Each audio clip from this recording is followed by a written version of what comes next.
What are you allowing? What are you resisting? What are you cultivating? What we allow, we cultivate. And what we cultivate becomes our experience. Are you ready to practice the art of inner allowing? Imagine a day in which nothing disturbs your peace. Not because you hide from the world, but because you embrace it. Imagine being at peace with life, allowing what is as it is, instead of allowing so-called outside circumstances to disturb your peace and your joy. This is what the art of inner allowing offers us. Now, this may sound idealistic. It may sound like resignation, conformity, or even giving up. Our culture has taught us to fight and strive, and accepting what is in fact countercultural. The irony is that even in allowing, there is resistance, rejection, and even fighting. We fight our own programming. We resist the temptation to fall back into old, useless patterns and habits. We reject all the illusions, beliefs, and lies we've so heavily relied on and defended in the past. Hi friend, before we begin our exploration into the art of allowing what is, I would like to invite you to take a few deep breaths with me, become very present, to open our hearts and to allow this exploration and contemplation to take place in an open space. So if you're just sitting and chilling like I am, you're welcome to close your eyes. If you are doing dishes, driving, walking, you do not need to close your eyes. Don't close your eyes if you're driving. Okay, so you can place a hand in your heart.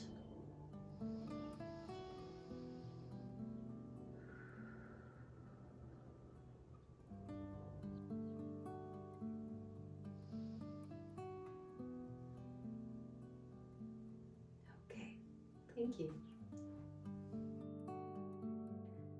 Allowing is a practice. I like to see it as a pathway into surrendering. It's not a passive practice. It is a peaceful practice that can help us really cultivate a peace that lasts, that is not dependent on outside circumstances. We fight the habit to struggle and to want to control or manipulate situations, or the mind habit to complain, judge, or criticize, or really be opposed to what is. We reject, we do not permit, we do not allow those thoughts to permeate our being. Hi, my name is Erica. Welcome to my channel Peacespace. It is my desire and intention that at the end of each video, you feel closer and more connected to your soul and to your source. Even and especially on days when nothing makes sense, I want to be there as your friend to offer a helping hand in the way of a reminder of something that you already know deep within your heart. And I would like to start contemplating the art of allowing what is, suggesting a practice that I've been practicing myself. This is a simple practice, yet it will require your presence, your attention, and your vigilance. It is a practice of noticing your triggers, noticing what disturbs your peace and your joy, your buttons, if you want to call them that way. And some of these triggers will be very obvious. You will be obviously not at peace, upset, frustrated, angry, sad, whatever it is that you're experiencing.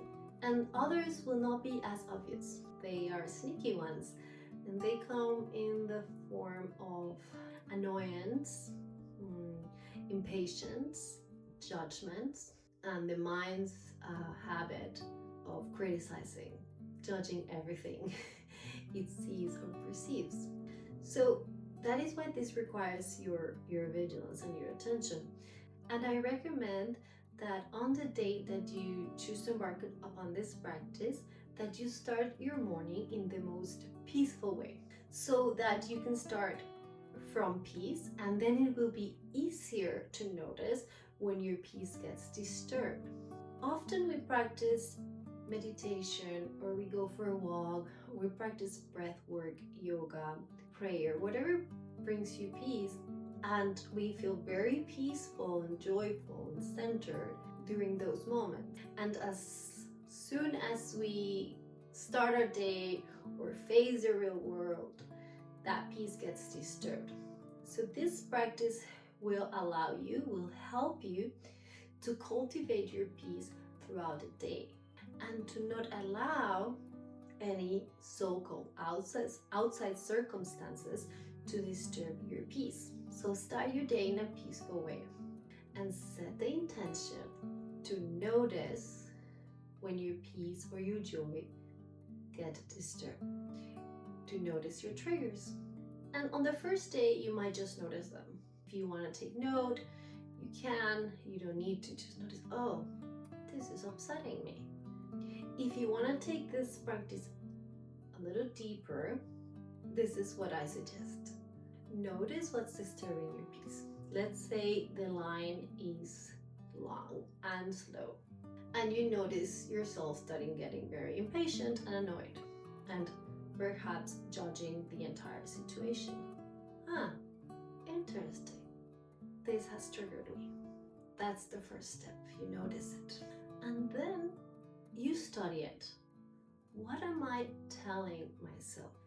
And generally, it would be something as, this line should move faster, or there should be more employees working at the register or wherever you are, or this person in front of me shouldn't take that long. So it's usually a should or a shouldn't. So there, I gave you a tip, an easy way to notice your triggers. Whenever you're thinking something should or shouldn't be a certain way, you are allowing that event, situation, person disturb your peace.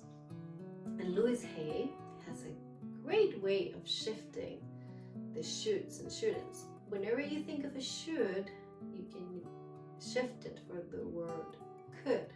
So the line could be faster. It's not the same as the line should be faster. Yes, it's true, it could be faster, but it isn't. Okay, that's a topic for a different video. But let's focus on the steps. You notice that this event triggered you, and then you ask yourself, you study it. What am I telling myself? That the line should be faster, that they should have more people, that this person shouldn't take so long, and so on. Then you consider this. Am I willing to see things differently? Am I willing to accept the situation as it is? And in this example, you may be willing.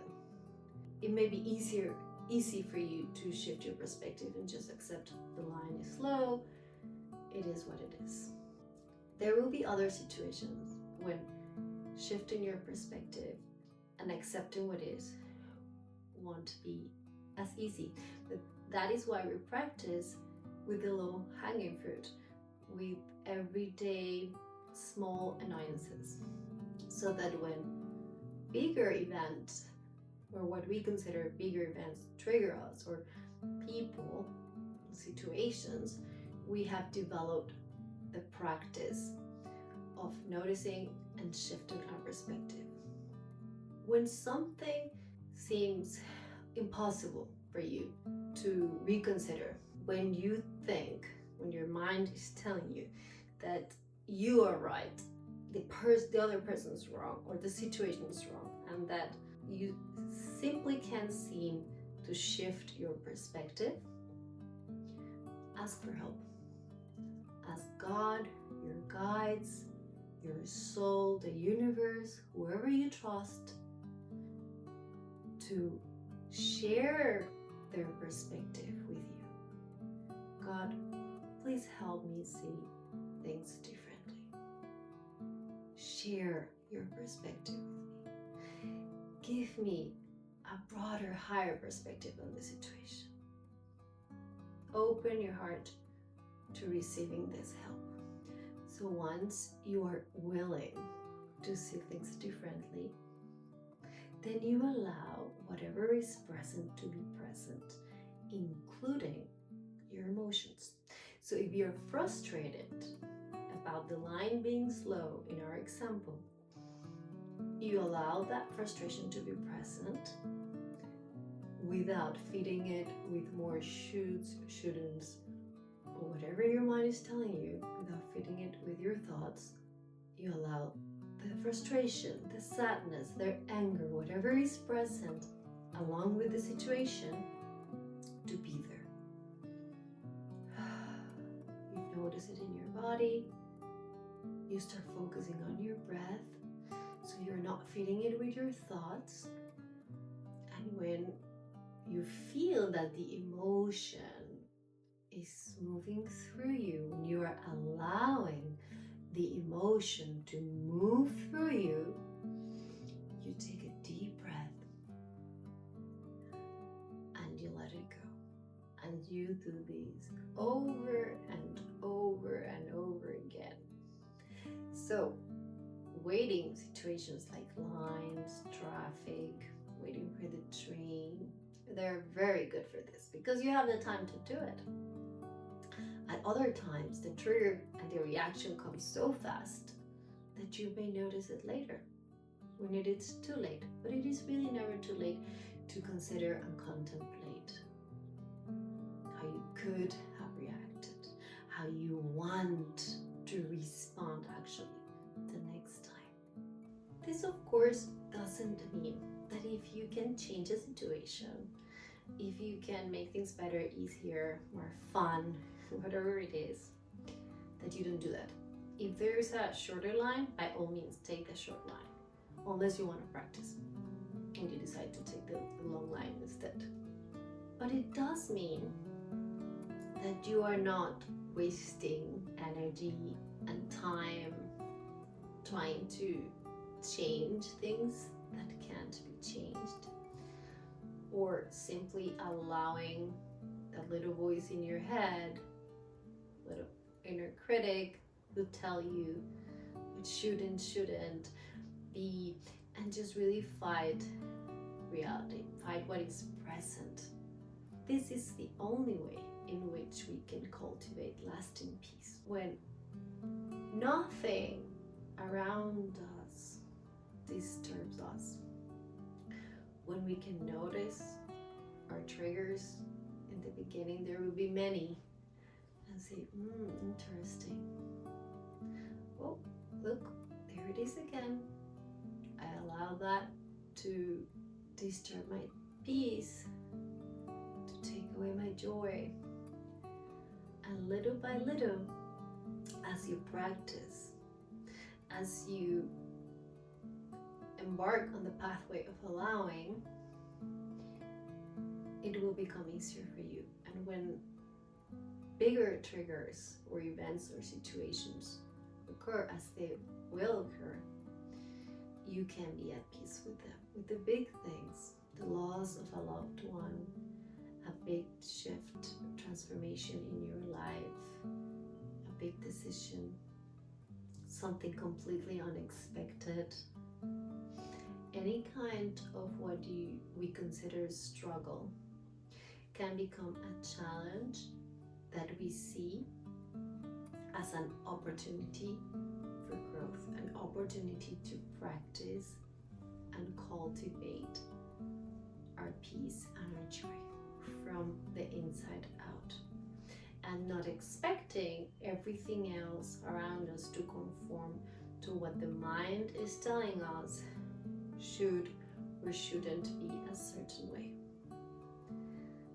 So I invite you with this practice to let go of the ego's false need for things to be a certain way. And before we finish, I would like to invite you to practice with me the steps that I shared previously.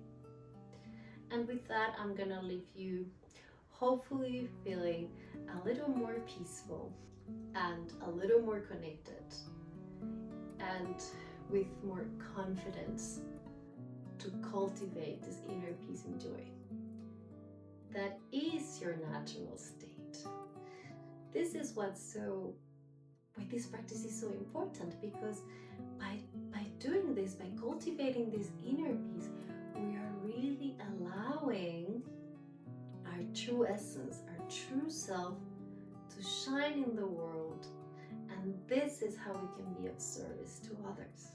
This is how we change the world, not by fighting it, by judging it, by criticizing it, but by bringing peace, light, joy, and love into it.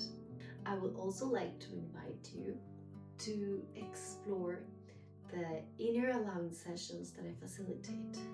One of the things I love doing the most is helping people reconnect with their true essence and allow their inherent qualities to be present, to help them embody their true essence. And during these sessions, as they access their inner teacher, it is really this inner teacher that guides the sessions and that allows what is present to be present, what needs to be released to be released, what needs to be known to be made known.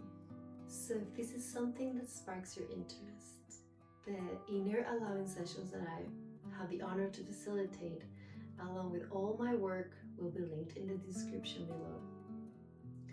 And if you find this video helpful, and if this is something that resonates with you, I invite you to subscribe to my channel if you're new to this channel, to like and to share. This is a baby channel, and it's really your engagement and your support that will help it grow and keep it alive. Thank you so much. So let us practice sitting with a trigger.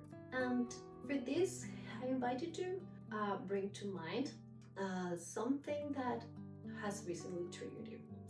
So take a few moments. For this, I do recommend that you close your eyes if possible, that you find a space where you feel peaceful, or simply create that space within you.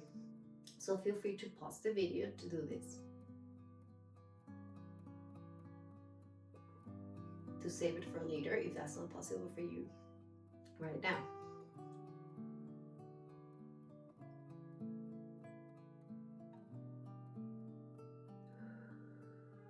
Okay. So close your eyes and bring to mind a situation in which your peace was disturbed, in which you allowed your peace to be disturbed. The first thing that comes to mind is perfect.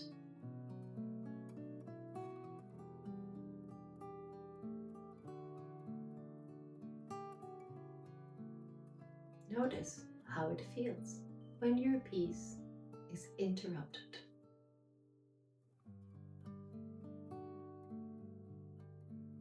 Allow a childlike curiosity to be present.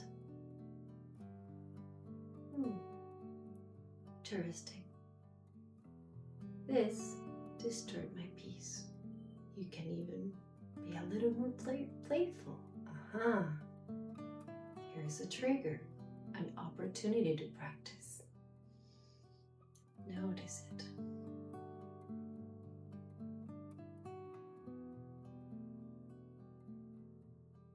Then study it. what am I telling myself in this moment? Ask yourself that question and see what comes. Notice what comes.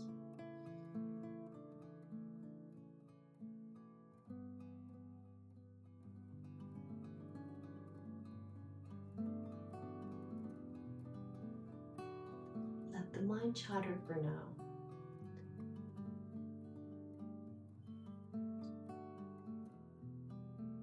And now I invite you to consider shifting your perspective about this event and accepting the situation as it is. I am willing to see things differently. I am willing to accept things as they are now. I am willing to see this person with different eyes. I am willing to allow this person to be who they are.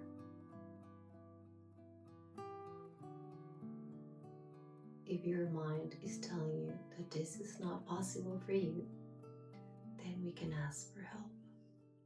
God, help me see this person or this situation differently. Share your perspective with me.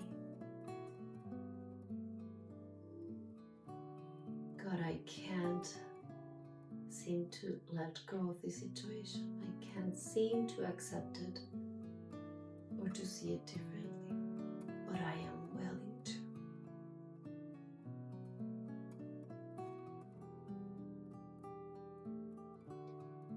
Notice what happens when you open yourself to seeing things differently, to allowing what is.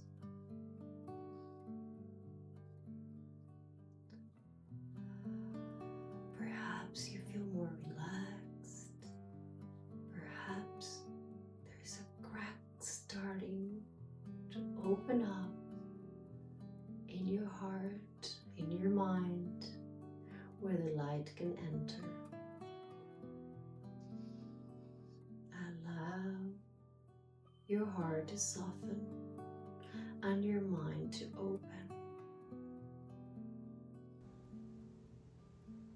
Allow what is present. Notice what emotions are present.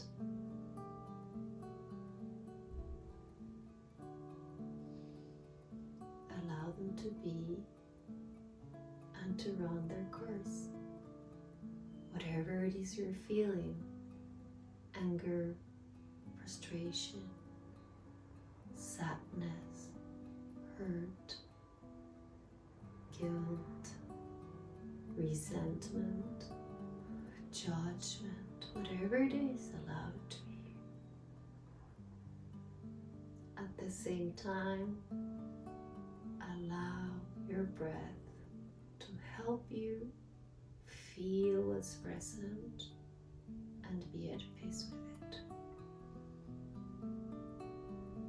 Notice your breath instead of feeding the emotion with your thoughts.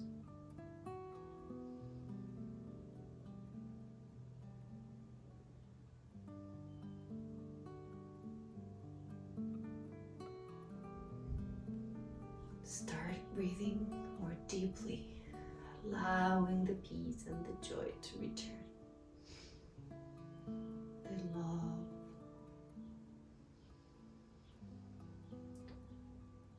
And finally, take a deep breath. A long exhalation. And let go.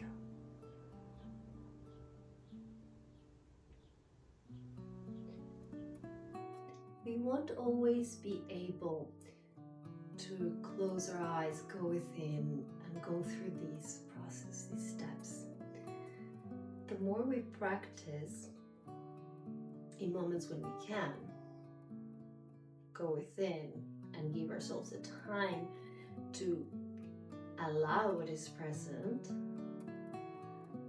the more we'll strengthen our allowing muscles, the more tools we have, the more confidence in ourselves to use these tools when we need them the most. To really practice in real life situations when challenges are presented.